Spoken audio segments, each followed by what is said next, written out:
Hi friends, ఈ వీడియోలో third class new text book ను బేస్ చేసుకొని EVS third class new text book ను బేస్ చేసుకొని ఈవీఎస్ లో ఉండేటువంటి మొత్తము పాఠ్యాంశాల యొక్క ఎక్స్ప్లెనేషన్ మనం ఈ వీడియోలో చేయడము జరిగింది. మళ్ళీ చెప్తున్నా ఫ్రెండ్స్, థర్డ్ క్లాసే కదా అని అయితే నెగ్లెక్ట్ చేయవద్దు. కొన్ని ఇంపార్టెంట్ బిట్స్ అయితే ఉన్నాయి. మరి ఈ వీడియోలోనే థర్డ్ క్లాస్ ఈవీఎస్ మొత్తం కవర్ చేయడం జరిగింది. సింగిల్ వీడియోలోనే మొత్తం కవర్ చేయడం జరిగింది. మరి లేట్ చేయకుండా టాపిక్ లోకి వెళ్తే ఫస్ట్ మనం చూడండి, పాయింట్స్ వైజ్ గా ఉంటున్నాయి. ఫస్ట్ పాయింట్ అబ్జర్వ్ చేస్తే, అన్నదమ్ములు మరియు అక్క చెల్లెళ్లను తోబుట్టువులు అంటారు. చూడండి ఫ్రెండ్స్, మళ్ళీ చెప్తున్నా, థర్డ్ క్లాసే కాబట్టి మీకు చిన్న చిన్న పదాలు కూడా ఉంటాయి. మీకు తెలిసిన బిట్స్ కూడా ఉండవచ్చు. సో ఇది కూడా ఒక బిట్టేనా అని మాత్రం అనుకోవద్దు. ప్రతి పాయింట్ కవర్ చేయాలి కాబట్టి, ఓకేనా, ప్రతి పాయింట్ మీకు ఎక్స్ప్లెనేషన్ చేయడము జరిగింది. ఇది కూడా చిన్న బిట్స్ కూడా ఉంటాయి. అరే ఇది కూడా ఒక బిట్ లా చెప్పాడు, ఇది ఎగ్జామ్ కి ఇంపార్టెంటా అంటే అది సెకండరీ.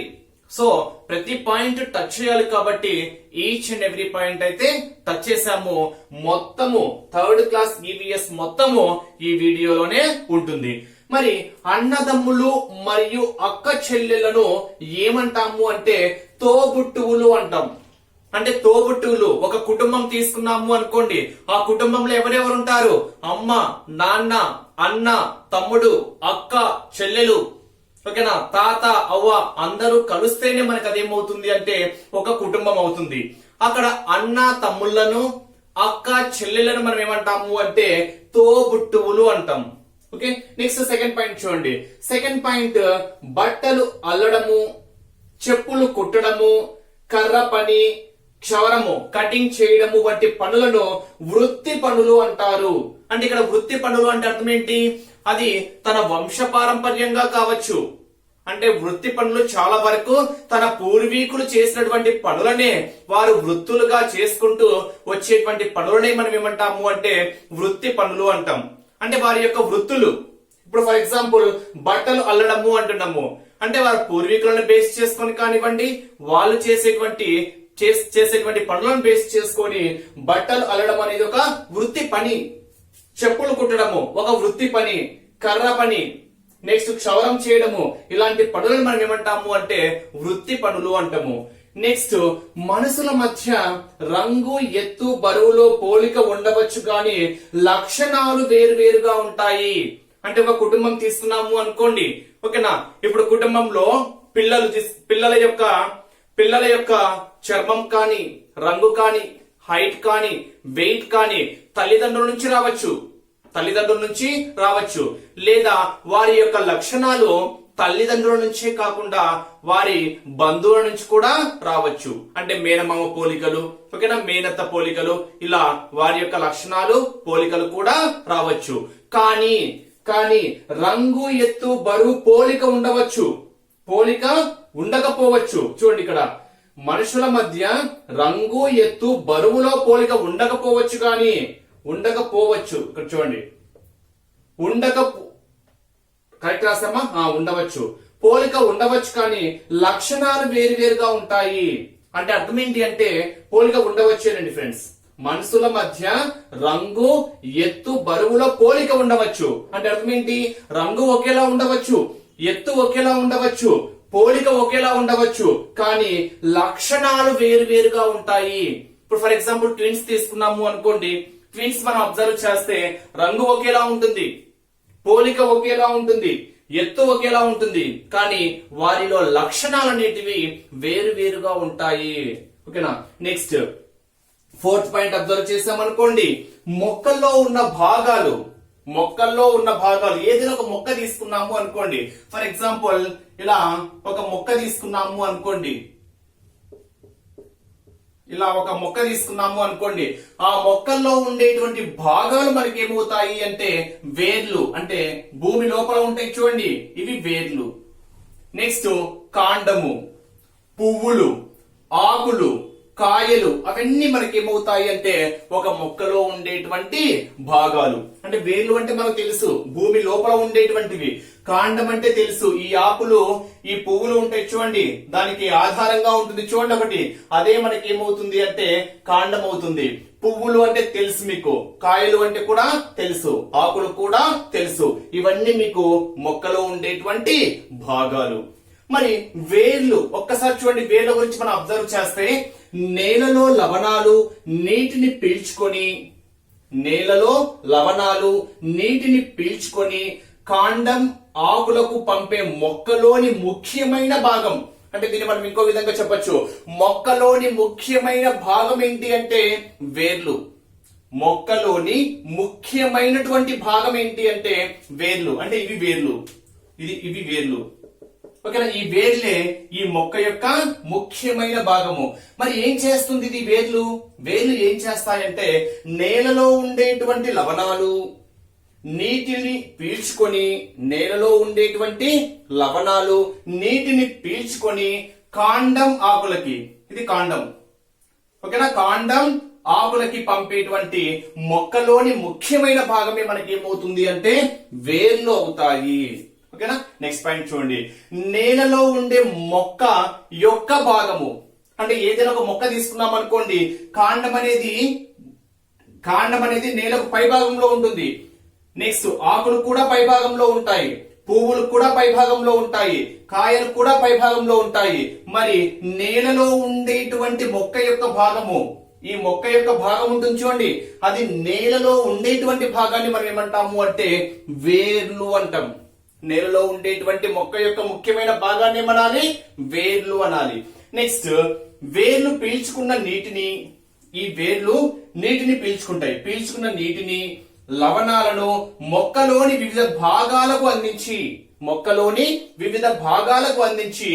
మొక్కకు ఊతం ఇచ్చేది. మొక్కకు ఊతం అంటే ఒక ఆధారంగా ఉండేది. అంటే ఆ మొక్క ఏదైతే ఉంటుందో ఆ మొక్కకు ఒక ఆధారంగా ఉండేదాన్ని మనం ఏమంటాము అంటే కాండము అంటాం. ఏమంటాము, కాండం. అంటే ఇది చూడండి ఒక్కసారి, ఇవి వేర్లు. ఈ వేర్లు ఏం చేస్తాయి, నీటిని పీల్చుకుంటాయి, లవణాలను పీల్చుకుంటాయి. ఈ పీల్చుకున్న తర్వాత ఇదేం చేస్తుందంటే మొక్కలోని వివిధ భాగాలకు అందిస్తుంది. ఆ మొక్కలోనికి వివిధ భాగాలకు అందించాలా, దేని ద్వారా వెళ్తుంది, దీని ద్వారా వెళ్తుంది. ఈ ఆధారమే మొక్కలకి పుష్పాలకి అందించేటువంటి ఈ ఆధారం ఉంది చూడండి, ఈ ఆధారాన్ని మనం ఏమంటాము అంటే కాండం అంటాం. ఇవి మనకి ఏమవుతాయి అంటే వేర్లు. ఏమవుతాయి, వేర్లు. ఇది కాండం, ఆధారం అన్నమాట. ఓకేనా, నెక్స్ట్ బలమైన కాండాన్ని ఏమంటాము, బలమైన కాండాన్ని అంటే మనం పెద్ద పెద్ద వృక్షాలు తీసుకున్నాం అనుకోండి, ఓకేనా, ఇలా ఒక వేప చెట్టు గాని, రాగి చెట్టు గాని, మర్రి చెట్టు గాని ఇలా తీసుకున్నాము అనుకోండి, ఇది వేర్లు. ఓకేనా, ఇక్కడ నుంచి చూడండి, ఇది కాండం అంటాం కదా మనము. మరి ఇక్కడ పెద్ద పెద్ద చెట్లు, అది రావి చెట్టు కానీ, మర్రి చెట్టు కానీ, ఓకేనా, ఇలాంటి పెద్ద పెద్ద చింత చెట్టు కానీ, వేప చెట్టు కానీ, ఇలాంటి వాటిని మనము వేర్లు అనకూడదు. దీన్ని మనం ఏమనాలి అంటే మ్రాను అనాలి. ఏమనాలి, మ్రాను. మనం చూస్తూ ఉంటాము, ఓకేనా, ఇళ్లలో చింత చెట్టు చూసామనుకోండి, అది చిన్న కాండంలా ఉండదు. కాండం అంటే జస్ట్ ఒక ముక్కను వేస్ట్ చేసుకుని చిన్నగా ఉంటుంది. అదే వేప చెట్టు కానీ, చింత చెట్టు కానీ, రావి చెట్టు కానీ, మర్రి చెట్టు కానీ, ఇలా పెద్ద పెద్ద చెట్లు మనం అబ్జర్వ్ చేస్తే ఆ మొత్తం ఉంటుంది చూడండి, ఇలా ఈ భాగాన్ని మనం ఏమంటాము అంటే మ్రాను అంటాం. ఏమనాలి, మ్రాను. 9th బిట్ అబ్జర్వ్ చేస్తే మ్రాను వేటితో కప్పబడి ఉంటుంది. మ్రాను అని చెప్పాను కదా, అంటే ఇక్కడ పెద్ద పెద్ద చెట్లకు ఉండేటువంటి కాండము, అంటే మర్రి చెట్టు కావచ్చు, వేప చెట్టు కావచ్చు, వాటి యొక్క ఆ మ్రాను అని చెప్పాను కదా. ఆ మ్రాను అనేది వేటిచే కప్పబడి ఉంటుంది అంటే బెరడుచే కప్పబడి ఉంటుంది. అంటే మనం ఏదైనా చింత చెట్లు గాని, వేప చెట్లు గాని, మర్రి చెట్లు గాని అబ్జర్వ్ చేస్తే ఆ మాని యొక్క బెరడు పై భాగాన్ని తీస్తూ ఉంటారు చూడండి. మనము ఏదైనా కొడవలతో కానీ, ఇలా గుడ్డలతో కానీ ఇలా అంటూ ఉంటే అది మనకు పెక్కలుగా ఊడొస్తూ ఉంటుంది. దాన్ని మనం ఏమంటాము అంటే బెరడు అంటాం. అంటే మ్రాను అనేది దేనిచే కప్పబడి ఉంటుంది అంటే బెరడుచే కప్పబడి ఉంటుంది. మరి నెక్స్ట్ 10th బిట్ చూడండి, మోస్ట్ ఇంపార్టెంట్ బిట్స్ ఫ్రెండ్స్ ఇవి. 10th బిట్ అబ్జర్వ్ చేస్తే పెద్దగా బలంగా ఉన్న మొక్కలని ఏమంటాము అంటే చెట్లు అంటాం. చాలా పెద్దగా ఉంటాయి, చాలా బలంగా ఉంటాయి. అలాంటి మొక్కలను మనం ఏమంటాము అంటే చెట్లు అంటాము. ఎగ్జాంపుల్ కింద వేప, చింత, మర్రి అలా ఏవైనా తీసుకోవచ్చు. నెక్స్ట్ తక్కువ ఎత్తు, గట్టి కాండం కలిగి గుబురుగా పెరిగే మొక్కలను ఏమంటాము? ఇక్కడ చూడండి, తక్కువ ఎత్తు అంటే అంత ఎత్తుగా ఏమి పెరగవు, కానీ దాని యొక్క కాండం ఉంటుంది చూడండి, అది చాలా గట్టిగా ఉంటుంది. తక్కువ ఎత్తు ఉంటుంది, కాండం ఉంది కదా, కాండం గట్టిగా ఉంటుంది, తక్కువ ఎత్తు కలిగి ఉంటుంది. అయితే ఇలా గుబురుగా ఉంటుంది. ఈ గుబురుగా పెరిగేటువంటి మొక్కలను మనం ఏమంటాము అంటే పొదలు అంటాం. ఓకేనా? పొదలు అంటేనే మనకు తెలిసిందేంటి, పొదలు అంటేనే గుబురుగా ఉంటాయి. గుబురుగా ఉంటాయి, తక్కువ ఎత్తు ఉంటాయి, బట్ ఆ కాండం ఎలా ఉంటుంది అంటే చాలా గట్టిగా ఉంటుంది. వాటిని మనం ఏమనాలి? పొదలు అంటాం. మరి ఎగ్జాంపుల్ కింద మనం అబ్జర్వ్ చేస్తే గులాబీ కావచ్చు, మందార కావచ్చు. ఆ గులాబీ కానీ మందార మొక్కలు కానీ మీరు అబ్జర్వ్ చేస్తే అంత ఎత్తుగా ఏమి పెరగవు, కానీ వాటి యొక్క కాండం అనేది చాలా గట్టిగా ఉంటుంది. అవి గుబురుగా ఉంటాయి. కాబట్టి ఇవి మనం వేటికి ఎగ్జాంపుల్ గా తీసుకోవచ్చు? పొదల కింద ఎగ్జాంపుల్ గా తీసుకోవచ్చు. నెక్స్ట్ చిన్నవిగా మెత్తగా ఆకుపచ్చ రంగు కాండాలు కలిగి ఉన్న మొక్కలను మనం ఏమంటాము అంటే గుల్మాలు అంటాం. ఇక్కడ చూడండి, చిన్నగా ఉంటాయి, మెత్తగా ఉంటాయి, ఆకుపచ్చ రంగు కాండాలు కలిగి ఉంటాయి. అయితే అటువంటి మొక్కలు మనం ఏమంటాము అంటే గుల్మాలు అంటాం. ఏమనాలి? గుల్మాలు. మరి ఎగ్జాంపుల్స్ కింద మనం ఏం తీసుకోవచ్చు అంటే తులసి, గోధుమ. దీని ఎగ్జామ్ పాయింట్ ఆఫ్ వ్యూలో క్వశ్చన్స్ ఏ విధంగా ఉండవచ్చు అంటే, ఫర్ ఎగ్జాంపుల్ చూడండి, ఈ క్రింది వాణిలో సరికాని వాక్యము గుర్తించండి. ఈ క్రింది వాణిలో సరికాని వాక్యం గుర్తించండి. ఆప్షన్ ఏ, మ్రాను బెరడుతో కప్పబడి ఉంటుంది. ఆప్షన్ 2, పెద్దగా బలంగా ఉన్న మొక్కలను చెట్లు అంటారు. ఆప్షన్ సి, తక్కువ ఎత్తు గట్టి కాండం కలిగి గుబురుగా పెరిగే మొక్కలను గుల్మాలు అంటారు. ఆప్షన్ డి, ఏదైనా ఒక ఆధారాన్ని పట్టుకొని పెరిగే మొక్కలను ఎగబ్రాకే మొక్కలు అంటారు అని ఇస్తాడు. వాటిలో మనకి ఏం కావాలి? తప్పుగా ఉండేటువంటి వాక్యాన్ని గుర్తించాలి. కాబట్టి ఆప్షన్ సి కరెక్ట్ అవుతుంది. ఎందుకని? తక్కువ ఎత్తు గట్టి కాండం కలిగి గుబురుగా పెరిగే మొక్కలు ఏమనాలి? పొదలు అనాలి. లేదా సమ్ టైమ్స్ ఏం చేస్తారు అంటే ఈ క్రింది వాణిలో సరైన వాక్యాలను గుర్తించండి అని మొదటి వాక్యము, రెండో వాక్యము, మూడో వాక్యము, నాలుగో వాక్యం అలా 3-4 వాక్యాలు ఇచ్చేసి ఆప్షన్ 1 మరియు 2 సరి అయినవి, ఆప్షన్ 2 మాత్రమే సరి అయినది, ఆప్షన్ 3 1 2 మరియు 3 సరి అయినవి, ఆప్షన్ డి పైవన్నీ సరి అయినవే. ఇలాంటి క్వశ్చన్స్ అడగడానికి కూడా ఛాన్సెస్ ఉన్నాయి. లేదా ఇంకో విధంగా అడగచ్చు, ఈ క్రింది వాణిలో గుల్మాలకు ఎగ్జాంపుల్స్. ఈ క్రింది వాణిలో గుల్మాలకు ఉదాహరణ. ఆప్షన్ ఏ తులసి, ఆప్షన్ బి గులాబీ, ఆప్షన్ సి చింత, ఆప్షన్ డి ద్రాక్ష. ఆన్సర్ ఏమవుతుంది? తులసి అవుతుంది. లేదా తులసి, గోధుమ వంటి మొక్కలు ఈ క్రింది వాణిలో దేనికి ఎగ్జాంపుల్స్ గా తీసుకోవచ్చు? గుల్మాలకి ఎగ్జాంపుల్స్ గా తీసుకోవచ్చు. సో క్వశ్చన్స్ ఈ విధంగా ఏ విధంగా అయినా అడగడానికి ఛాన్సెస్ అయితే ఉంది. మరి నెక్స్ట్ 13th బిట్ అబ్జర్వ్ చేస్తే, ఏదైనా ఒక ఆధారాన్ని పట్టుకొని ఒక ఆధారాన్ని పట్టుకొని పెరిగేటువంటి మొక్కలను మనం ఏమంటాము అంటే ఎగబ్రాకే మొక్కలు అంటాం. అంటే అవి ఎగబ్రాకాలి అంటే ఒక తాడులా, ఒక తీగలా ఎగబాకుతూ ఉంటాయి. ఆ తీగలా ఎగబాకాలి అంటే దానికి ఖచ్చితంగా ఏదో ఒక ఆధారం అయితే అవసరము. ఆ ఆధారాన్ని బేస్ చేసుకొని పాకేటువంటి మొక్కలను మనం ఏమంటాము, పెరిగేటువంటి మొక్కలను మనం ఏమంటాము అంటే ఎగబ్రాకే మొక్కలు అంటాం. మరి ఎగ్జాంపుల్స్ కింద ఏం తీసుకోవచ్చు అంటే ద్రాక్ష, కాకర. ద్రాక్ష చెట్టు మీరు అబ్జర్వ్ చేశారనుకోండి, అవి ఒక ఆధారాన్ని బేస్ చేసుకొని పెరుగుతూ ఉంటాయి. కాబట్టి అటువంటి మొక్కలను మనం ఏమంటాము అంటే ఎగబ్రాకే మొక్కలు అంటాం. నెక్స్ట్ 14th బిట్ అబ్జర్వ్ చేస్తే, నేలపై పాకుతూ పెరిగే మొక్కలను ఏమంటాము? మీరు కొన్ని మొక్కలు అబ్జర్వ్ చేస్తే అవి ఎత్తు పెరగవు, అసలు ఎత్తే ఉండవు, అవి నేలపైన పాకుతూనే ఉంటాయి. నేలపైన పాకుతూ పెరిగేటువంటి మొక్కలు మనం ఏమంటాము అంటే, మీరు వాటర్ మిలన్ అబ్జర్వ్ చేసింటే, పుచ్చకాయ అంటాం కదా, వాటర్ మిలన్ తీగ మీరు అది చెట్టు ఒకసారి మొక్క మీరు అబ్జర్వ్ చేసింటే అది ఇలా పైకి పెరగదు. ఓకేనా? పైకి పెరగదు, నేలపైన పాకుతూనే ఆ నేలపైనే వాటర్ మిలన్ కాయ అనేది ఫామ్ అవుతూ ఉంటుంది. లేదా గుమ్మడికాయ, లేదా సొరకాయ, ఓకేనా, ఇలాంటివన్నీ మీరు అబ్జర్వ్ చేస్తే మొక్కల్ని అవన్నీ నేలపైన ప్రాకుతూ పెరుగుతాయి కాబట్టి అలాంటి మొక్కలు మనం ఏమంటాము అంటే పాకే మొక్కలు అంటాం. అలాంటి మొక్కల్ని ఏమనాలి, పాకే మొక్కలు. మరి ఉదాహరణలుగా మనం వీటిని తీసుకోవచ్చు, పుచ్చకాయ, గుమ్మడికాయలు మనము పాకే మొక్కలకి ఉదాహరణలుగా తీసుకోవచ్చు. మరి ఇదే క్వశ్చన్ ఇంకో విధంగా అడగాలి అనుకుంటే మీకు ఓకేనా, ఈ క్రింది వాణిలో సరికాని జతను గుర్తించండి, ఈ క్రింది వాణిలో సరికాని జతను గుర్తించండి అని ఆప్షన్ 1 పాకే మొక్కలు అని ఎరమార్క్ ఇచ్చేసి పుచ్చకాయ, గుమ్మడికాయ. ఆప్షన్ బి ఎగబ్రాకే మొక్కలు ద్రాక్ష, కాకర. ఆప్షన్ సి గుల్మాలు తులసి, గోధుమ. ఆప్షన్ 4 పొదలు అని చింత, మర్రి అని ఇస్తారు. సరికాని జత ఏంటి, పొదలు, చింత, మర్రి. ఇలా సరికాని జతను కూడా గుర్తించమని ఎగ్జామ్ పాయింట్ ఆఫ్ వ్యూ లో అడగవచ్చు. మరి నెక్స్ట్ 15th బిట్ అబ్జర్వ్ చేస్తే మొక్కకు కావలసిన ఆహారము తయారు చేసి, మొక్కకు కావలసిన ఆహారము తయారు చేసి మొక్క ఆరోగ్యంగా పెరగడానికి సహాయపడేది ఏంటి అంటే, ఒక మొక్క ఆరోగ్యంగా పెరుగుతుంది అంటే దానికి సహాయపడేది ఏంటి అంటే ఆకులమ్మ.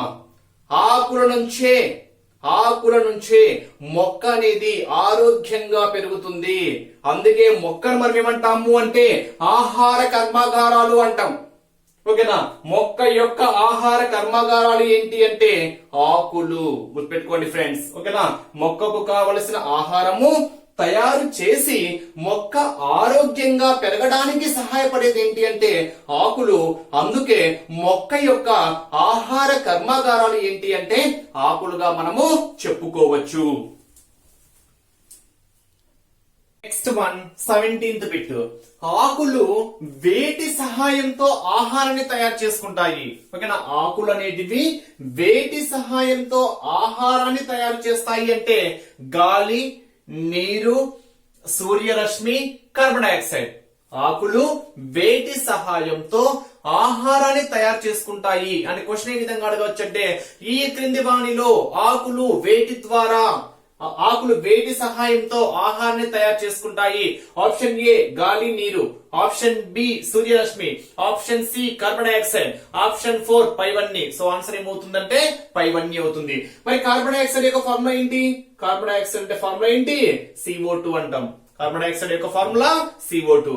మరి కొన్ని ఆకులు వాటి యొక్క రకాలు మనం అబ్జర్వ్ చేస్తే, ఆకులు వాటి యొక్క రకాలు అబ్జర్వ్ చేస్తే అరటి చెట్టు అంటున్నాం. అరటి చెట్టు యొక్క ఆకులు మీరు అబ్జర్వ్ చేసింటారు. అరటి చెట్టు యొక్క ఆకులు మనం అబ్జర్వ్ చేస్తే చాలా పెద్దగా కనిపిస్తూ ఉంటాయి. మనము పెళ్లిళ్ళకి కానీ లేదా మన ఇంట్లో కానీ ఓకేనా భోజనాలు చేయడానికి కూడా మనం అరటి ఆకులను ఉపయోగిస్తూ ఉంటాము. మీరు అరటి చెట్లు అబ్జర్వ్ చేయండి. అరటి చెట్లు అబ్జర్వ్ చేస్తే ఓకేనా వాటి యొక్క ఆకులు చాలా పెద్దగా ఉంటాయి. ఓకేనా, నెక్స్ట్ మందార చెట్టు అబ్జర్వ్ చేశారనుకోండి. మందార చెట్టు అబ్జర్వ్ చేస్తే చాలా వెడల్పుగా ఉంటాయి. అవి కూడా రంపం ఆకారంలో ఉంటాయి ఇలా. ఓకేనా, వెడల్పుగా ఉంటాయి. అది ఏ ఆకారంలో ఉంటాయి అంటే రంపం ఆకారంలో ఉంటాయి.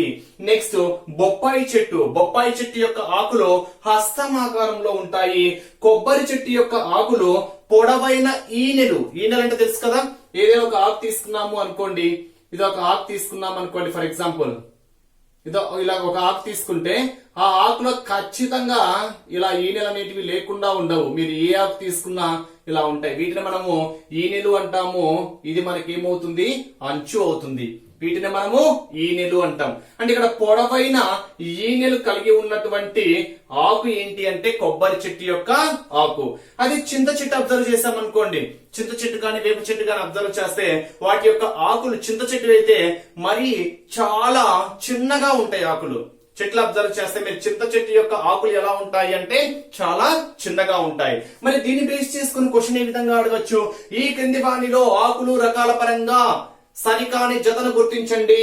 అరటి చెట్టు పెద్దవిగా, మందార చెట్టు వెడల్పు అంచును రంపం ఆకారంలో, బొప్పాయి చెట్టు చిన్న ఆకులు, కొబ్బరి చెట్టు పొడవైన ఈనెలు. ఆన్సర్ ఏమవుతుందంటే బొప్పాయి చెట్టు చిన్న ఆకులు సరికానిదిగా చెప్పవచ్చు. అంటే క్వశ్చన్ ఏ విధంగా ఎగ్జామ్ లో అడగడానికి ఛాన్స్ ఉంది అనేది చెప్తున్నా. ఇవి ఆకులు అంటే ఏదైనా ఒక మొక్క తీసుకున్నప్పుడు వాటి యొక్క ఆకులు, ఆ ఆకులు ఏ విధంగా ఉండవచ్చు అనేది.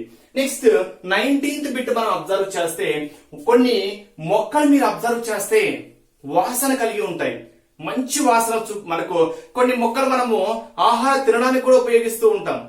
ఓకేనా, మొక్కల్ని తినడానికి కూడా ఉపయోగిస్తూ ఉంటాము. కొన్ని మొక్కలు మంచి వాసన కూడా కలిగి ఉంటాయి. ఆ మొక్క దగ్గరికి వెళ్ళామనుకోండి మంచి సువాసన వెదజల్లుతూ ఉంటుంది. అలాంటి మొక్కలు కొన్ని అబ్జర్వ్ చేస్తే పుదీనా కానీ, కొత్తిమీర కానీ, తులసి కానీ ఇలాంటి ఆకులు మనకు మంచి వాసనను కూడా అందిస్తాయి. నెక్స్ట్ 20th బిట్ అబ్జర్వ్ చేస్తే మందుల తయారీలో ఉపయోగించేటువంటి ఆకులు. కొన్ని ఆకులను ఓకేనా ఔషధాలు మందుల తయారీలో కూడా ఉపయోగిస్తారు. ఆ మందుల తయారీలో ఉపయోగించేటువంటి ఆకులు ఏంటి అంటే తులసి, వేప. తులసి ఆకులు కానివ్వండి, వేప ఆకులు కానివ్వండి మందుల తయారీలో కూడా ఉపయోగిస్తారు. నెక్స్ట్ 21 బిట్ అబ్జర్వ్ చేస్తే విస్తర్లు, పాత్రల తయారీలో ఉపయోగించేటువంటి ఆకులు. ఇప్పుడే చెప్పాను చూడండి, అరటి ఆకులు కానీ, మర్రి ఆకులు కానీ వీటిని విస్తర్లు తయారు చేయడానికి కూడా ఉపయోగిస్తారు. ఒకప్పుడు పెళ్లిళ్ళకు విస్తర్లు వేసేవాళ్ళు, ఇప్పుడు ఏంటంటే కామన్ అయిపోయింది. ఓకేనా, ఏది మనకు రెడీమేడ్ ఆకులు వస్తున్నాయి. ఓకేనా, పెళ్లిలో ఒకప్పుడు ఏంటంటే విస్తర్లు చేసేవాళ్ళు, అరటి ఆకులతో కానీ మర్రి ఆకులతో కానీ కుట్టేసి ఇలా విస్తర్లు పెళ్లిళ్ళకి వేసేవారు. ఓకేనా, అంటే ఇక్కడ విస్తర్ల, పాత్రల తయారీలో ఉపయోగించేటువంటి ఆకులు ఏంటి అంటే అరటి, మర్రి. నెక్స్ట్ 22nd బిట్ అబ్జర్వ్ చేస్తే ఎండిన, రాలిపోయిన ఆకులను వేటి తయారీకి ఉపయోగిస్తారు. ఓకేనా, కొన్ని చెట్లు ఓకేనా ఎండాకాలం కానివ్వండి, మామూలు కాలం కానివ్వండి కొన్ని చెట్ల యొక్క ఆకులు ఏమవుతూ ఉంటాయంటే ఎండిపోయి కింద పడిపోతూ ఉంటాయి లేదా రాలిపోతూ ఉంటాయి. ఎండిపోయిన, రాలిపోయిన ఆకులను వేటి తయారీలో ఉపయోగిస్తారు అంటే కంపోస్ట్. ఓకేనా, ఎరువుల కోసం ఉపయోగిస్తూ, ఎరువుల కోసము సాధారణ కృత్రిమ ఎరువుల కోసం కూడా మనం వీటిని ఉపయోగిస్తూ ఉంటాం. మీరు అబ్జర్వ్ చేయవచ్చు. ఓకేనా, కంపోస్ట్ అంటాం. వేటి తయారీలో ఉపయోగిస్తారు compost. Next 23rd bit observe చేస్తే మొక్కలు కార్బన్ డైఆక్సైడ్ తీసుకొని, CO2 అంటే అర్థం ఏంటి కార్బన్ డైఆక్సైడ్. మొక్కలు కార్బన్ డైఆక్సైడ్ తీసుకొని ఏ వాయువుని విడిచిపెడతాయి? ఏ వాయువుని విడిచిపెడతాయంటే ఆక్సిజన్ ని విడిచిపెడతాయి. మనమైతే ఆక్సిజన్ ను గ్రహించుకొని కార్బన్ డైఆక్సైడ్ ను రిలీజ్ చేస్తాం. ఓకేనా, మనం ఆక్సిజన్ తీసుకుంటాము, కార్బన్ డైఆక్సైడ్ రిలీజ్ చేస్తాము. అదే మొక్కలైతే కార్బన్ డైఆక్సైడ్ తీసుకొని ఏం వదులుతాయమ్మా? ఏ వాయువుని వదులుతాయి? ఆక్సిజన్ వదులుతాయి. ఓకే ఫ్రెండ్స్, మీరు వీడియో చూస్తూ ఉన్నారు. సో ఈ వీడియో చేయడానికి మేము బుక్ తీసుకొని ఆ బుక్ ని బిట్ వైజ్ గా కన్వర్ట్ చేసుకొని ప్రతి పాయింట్ రాయాలి అంటే కొన్ని గంటల కష్టార్జితమే. ప్రిపేర్ చేస్తున్న తర్వాత మళ్ళీ బోర్డు మీద రాసుకొని ఎక్స్ప్లెయిన్ చేసి అప్లోడ్ చేసి కొన్ని గంటల కష్టార్జితమే ఇది. మీరు వీడియో లైక్ చేస్తారని ఆశిస్తున్నాము. సో చిన్న లైక్ ఇవ్వండి. ఇంకా ఎవరైనా మన ఛానల్ సబ్స్క్రైబ్ చేసుకునే వాళ్ళు ఉంటే సబ్స్క్రైబ్ కూడా చేసుకోండి. 24th బిట్ జంతువులు ఎన్ని రకాలు అంటే మనం 2 రకాలుగా చెప్పుకోవచ్చు. అంటే మనతో పాటు భూమిపై నివసించేటివి జంతువులు కూడా నివసిస్తూ ఉంటాయి మానవులతో పాటు. మరి ఆ జంతువులను మనము 2 రకాలుగా చెప్పుకోవచ్చు. ఒకటి పెంపుడు జంతువులు, 2 అడవి జంతువులు అంటాం. పెంపుడు జంతువులు అంటే ఏంటి? మనతో పాటు తిరిగేటువంటి, మనతో పాటు జీవించేటువంటి జంతువులు. మనం వాటిని మచ్చిక చేసుకుంటూ ఉంటాము, వాటిని మనము పెంపుడు జంతువులు అంటాము. అడవిలో నివసించేటువంటి జంతువులు మనం ఏమంటాము అంటే అడవి జంతువులు అంటాం. మరి కేవలము అడవిలోనే నివసించే జంతువులనే మనం ఏమంటాము అంటే వన్య మృగాలు అంటాం. అక్కడక్కడ మీరు ఎక్కడన్నా మీరు అడవి ప్రాంతాలలో జర్నీ చేసినప్పుడు కూడా మీరు అబ్జర్వ్ చేయొచ్చు. ఓకేనా, ఒక బోర్డింగ్ ఉంటుంది. ఓకేనా, వన్య మృగాలు అంటే అర్థం ఏంటి? కేవలము అడవిలో మాత్రమే నివసించేటువంటి జంతువులను మనం ఏమంటాము అంటే వన్య మృగాలు అంటాము. నెక్స్ట్ కొన్ని ఇంపార్టెంట్ బిట్స్ చూడండి, చాలా ఇంపార్టెంట్. పక్షులు ఎగరడానికి వేటిని ఉపయోగిస్తాయి? అంటే పక్షులు ఎగురుతున్నాయి అనుకోండి, పక్షులు ఎగురుతున్నాయి అంటే అవి వేటి సహాయంతో ఎగురుతున్నాయి?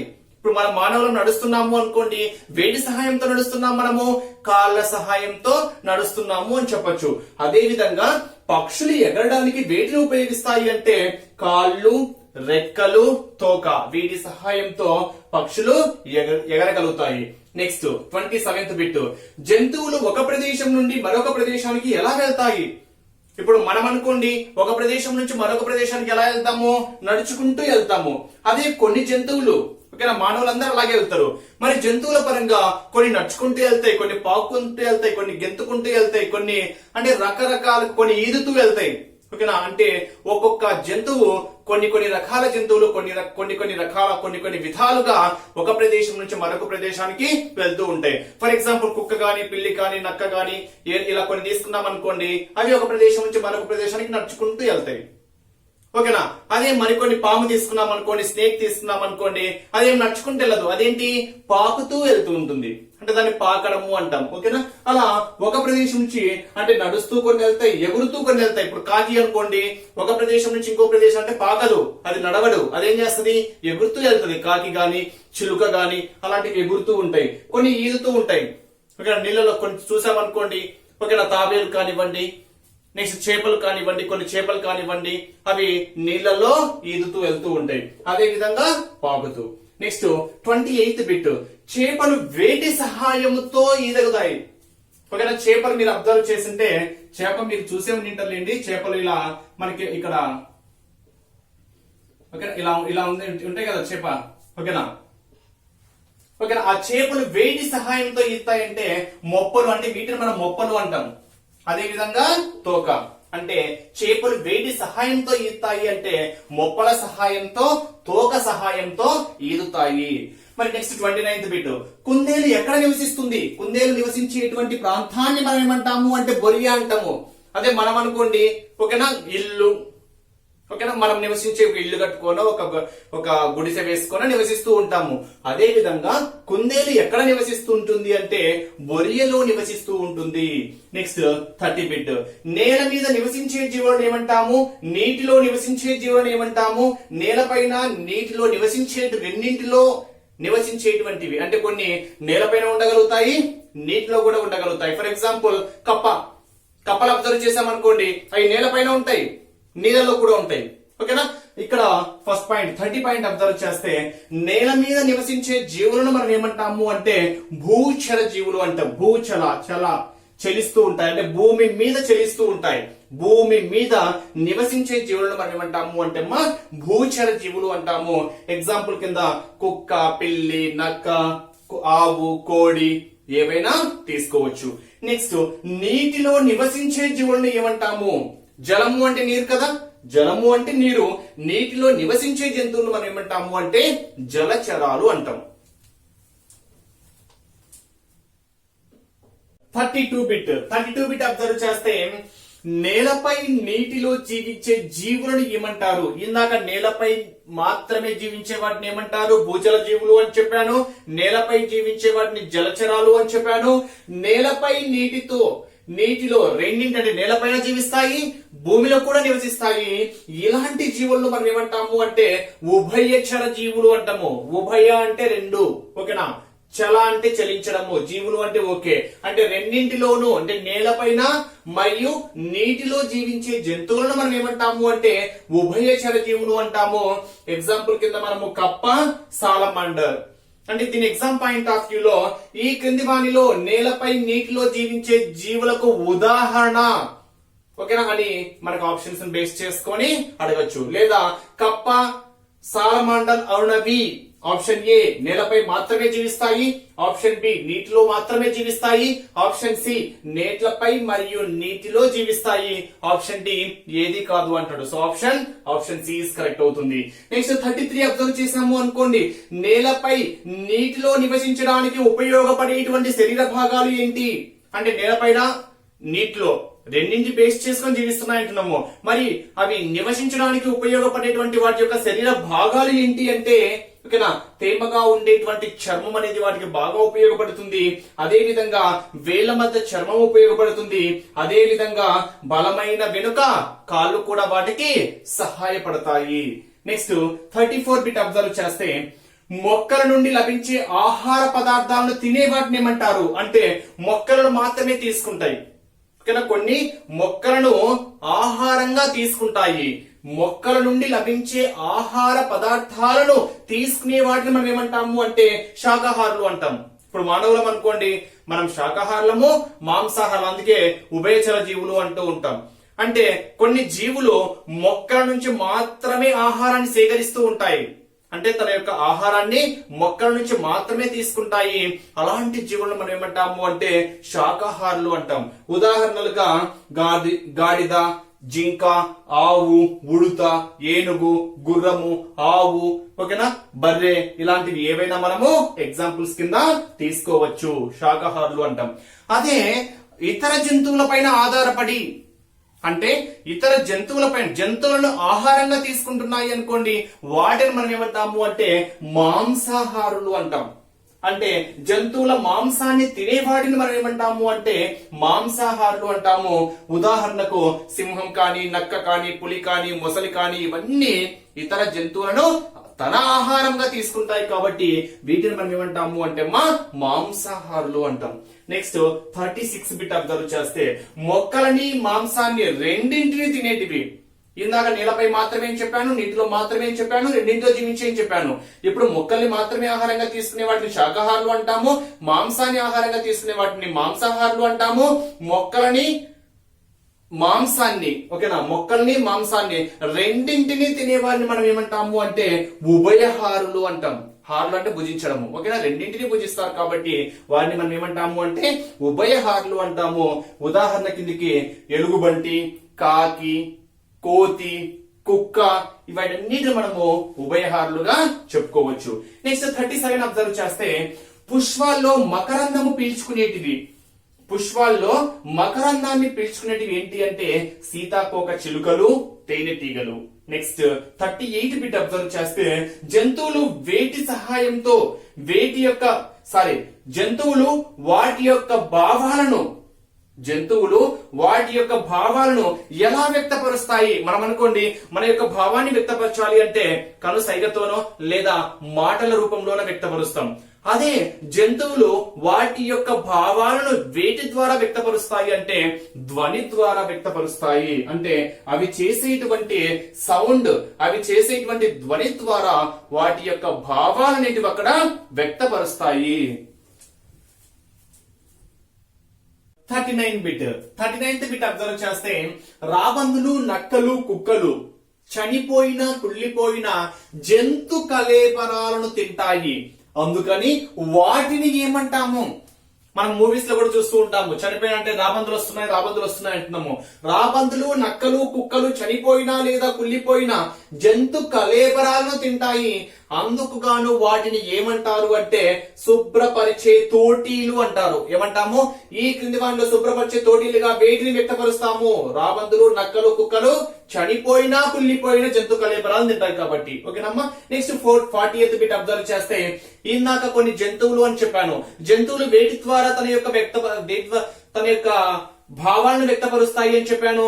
ధ్వనుల ద్వారా. అది సుఖాన్ని కావచ్చు, దుఃఖాన్ని కావచ్చు, దేన్నైనా కావచ్చు, ధ్వనుల ద్వారా వ్యక్తపరుస్తాయి అని చెప్పాను. మరి ఇక్కడ ఎటువంటి జంతువులు ఎటువంటి ధ్వనులను ఇస్తాయి అనేది ఒక్కసారి మనం అబ్జర్వ్ చేస్తే, కుక్క ఏం చేస్తుంది?